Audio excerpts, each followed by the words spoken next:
علیکم کتونکو، هیله لرم چې روغ جوړ او صحت په جامو کې پټ پوئ. الله مو په صحت باندې روغ ساته.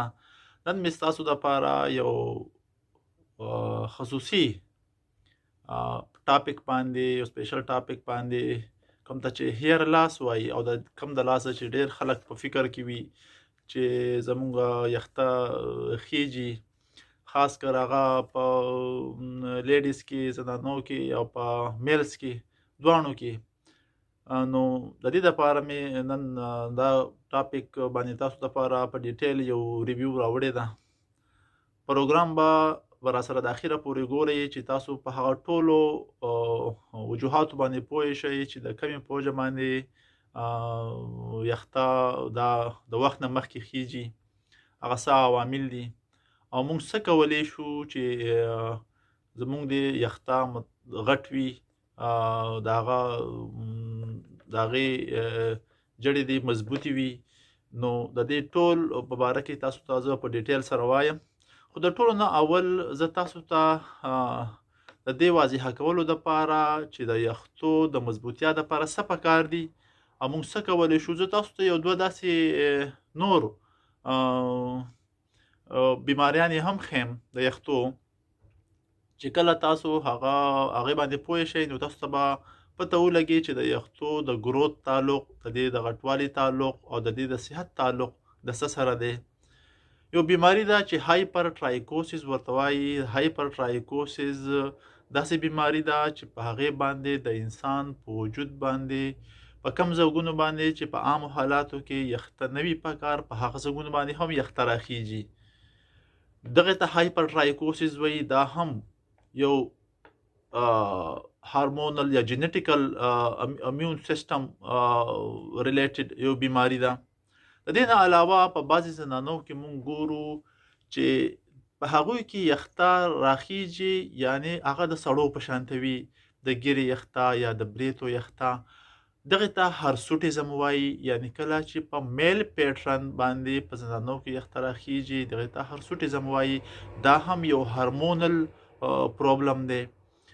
نو د دې دوه خبرو متعلق مې تاسو ته ځکه وویل چې تاسو ته دا واضح شي چې زیاتره د یختو د ګروت تعلق دا د انسان د هارمونزو سره دی، یعنی جینیټیکلی کنټرول کیږي. نو داسې هم کله چې په میلز کې یا په فیمیلز کې د وخت نه مخکې یخته خیږي نو زیاتره د یختو د خطو تعلق یا د بالنس یا د دې تعلق چې کوم دی دا هارمونلی کنټرول وي، جینیټیکلی کنټرول وي. نور په ډیټیل سره زه تاسو ته د دې وجوهات هم ښیم او موږ څه کولی شو، څنګه کولی شو چې د یختو دا ختل موږ بند کړو او زموږ یخته ښه صحتمن وي.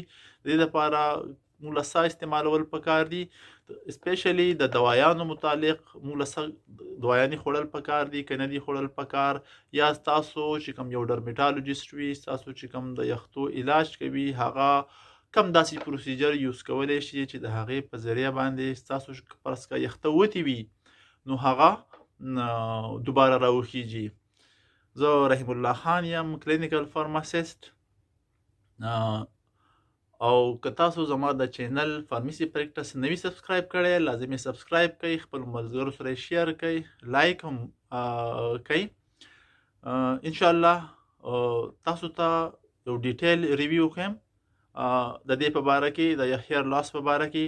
د ټولو نه اول زه تاسو ته هیر لاس ته چې الوپیشیا وایي د هغې په باره کې زه تاسو ته دا ویم چې دوه قسمه هیر لاس وي. یو ته وایي سکارینګ الوپیشیا. سکارینګ الوپیشیا مطلب دا دی چې کله د یو انسان ټمپرري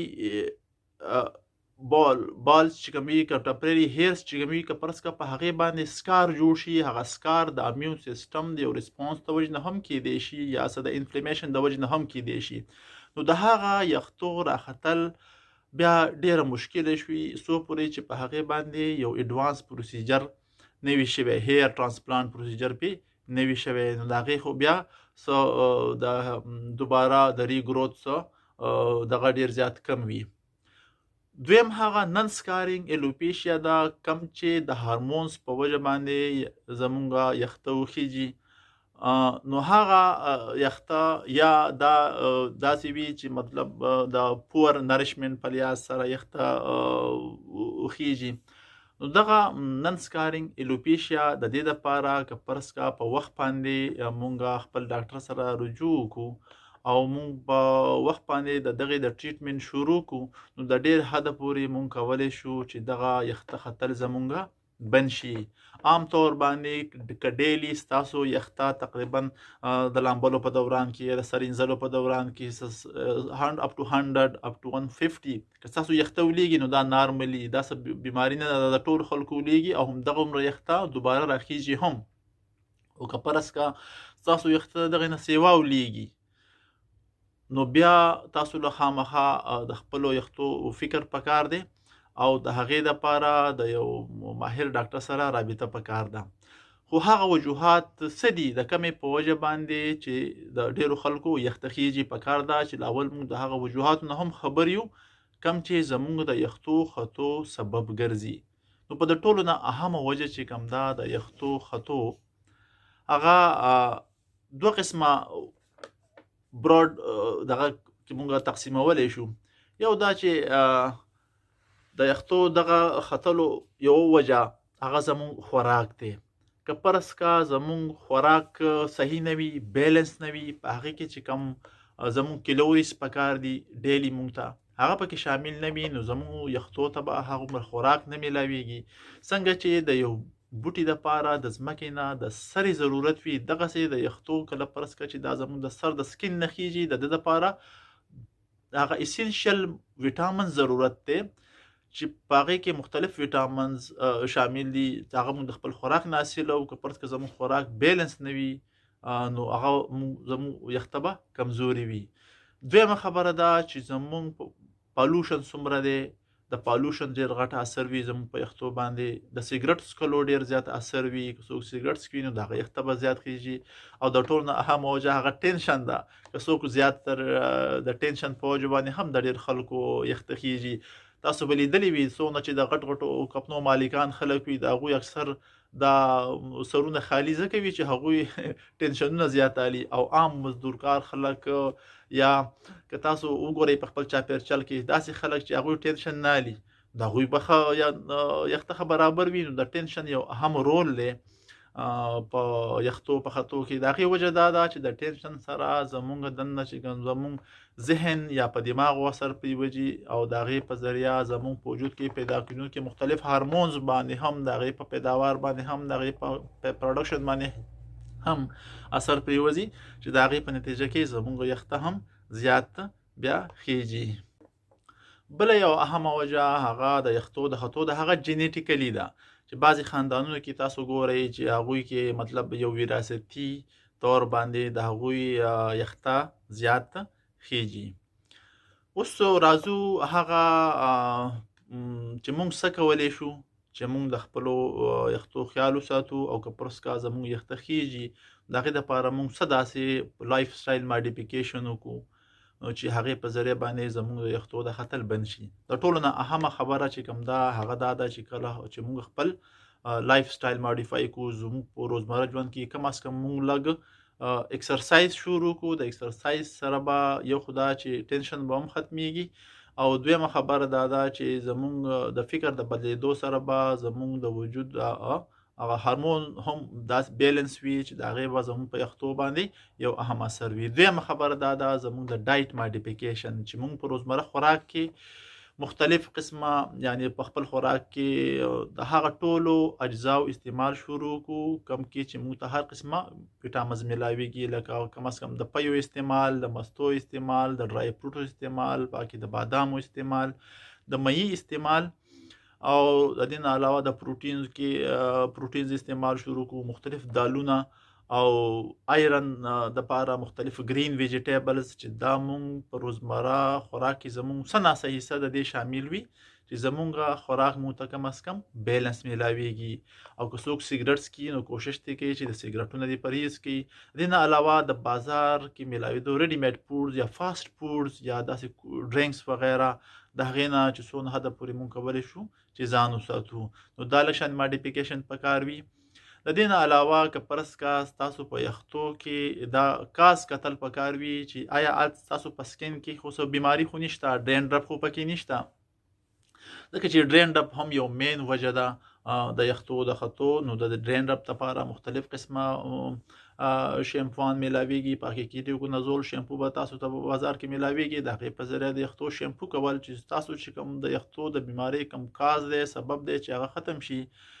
د دې نه علاوه که فرض کا بعضې یخته ختلې وي یا هغه لږ هلته پاتې وي، تاسو دوباره غواړئ، نو مختلف قسمه شیمپوان داسې شته چې په هغه کې دوایي چې مینوکسیډیل ورته وایي، هغه د 2% او د 5% په کنسنټریشن کې میلاویږي. دا به ستاسو ډاکټر تاسو ته ووایي چې تاسو زیاتتر په لیډیز کې 2% مینوکسیډیل او په جینټس کې د پاره 5% مینوکسیډیل استعمالیږي. خو دا به تاسو ډاکټر تاسو لپاره سلیکټ کړي چې تاسو لپاره کوم سوټیبل دی. د هغې ریګولر استعمال به تاسو چې کوم یخته ختلې وي د هغې د دوباره د راختو هغه لپاره استعمالیږي. خو د هغې استعمال لږ ریګولر پکار دی او د زیات ټایم دپاره پکار دی. که تاسو یې پرېږدئ نو هغه بیا د هغې هغه اثر په هغه ځای باندې سټاپ شي، او خو بیا هم د هغې ښه اثر وي د هیر گروث باندې. خو د هغې استعمال تاسو د خپل ډاکټر د مشورې مطابق وکړئ. د دې نه علاوه داسې ملټي ویټامین سپلیمنټس په هغه کې هم اویلیبل دي، مختلف چې په هغه کې مختلف ویټامینز کوم چې زموږ د هیر گروث لپاره ډېر زیات اهم دي.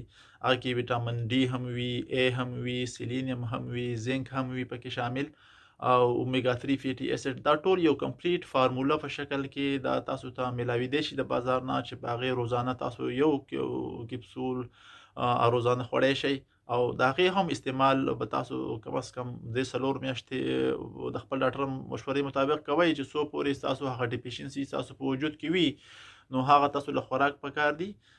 ځکه که فرض که ستاسو خوراک بیلنس نه وي، نو ظاهره ده چې بیا به تاسو سپلیمنټس ملټي ویټامین سپلیمنټ به استعمالوئ د هیر د گروث لپاره، نو هغه تاسو استعمالولی شئ.